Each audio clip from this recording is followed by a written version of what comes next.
Hindi kami nanghihingi ng pera. Kaya kung totoo na tinanggap mo, sumunod ka sa simpleng pananalangin ito, ang sabi ng Biblia ay anak ng Diyos. Bakit kaibigan?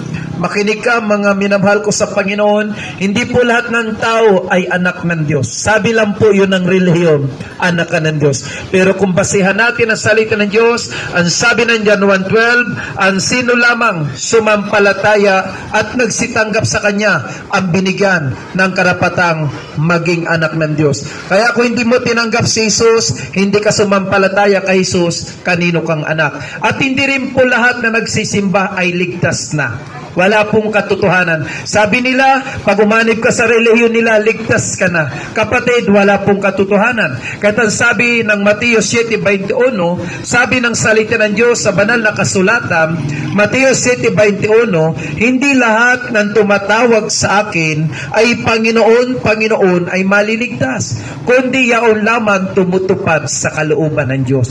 Amen? Ang dami pong nagsisimba, pero hindi po natutupad ang kalooban ng Diyos. Kaya ngayong gabi, kung bakit kami narito, iniibig ka ng Diyos. Ang mahal na araw ay panahon ng pagnilay-nilay sa kabutihan ng pag-ibig ni Kristo Jesus. Ang mahal na araw ay panahon ng pagsisisi sa ating kasalanan. Sapagkat mayroong isang Diyos na katawang tao bumaba sa lupa upang alukin tayo ng kaligtasan.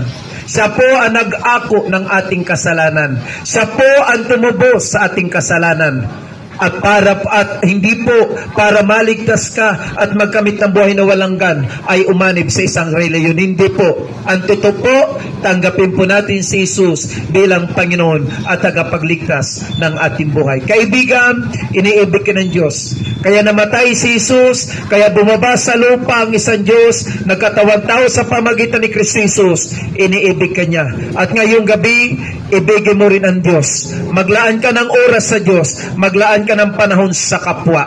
Kung sabi roon, kung hindi mo, sabi mo roon, iniibig mo ang Diyos, paano mo iniibig ang Diyos?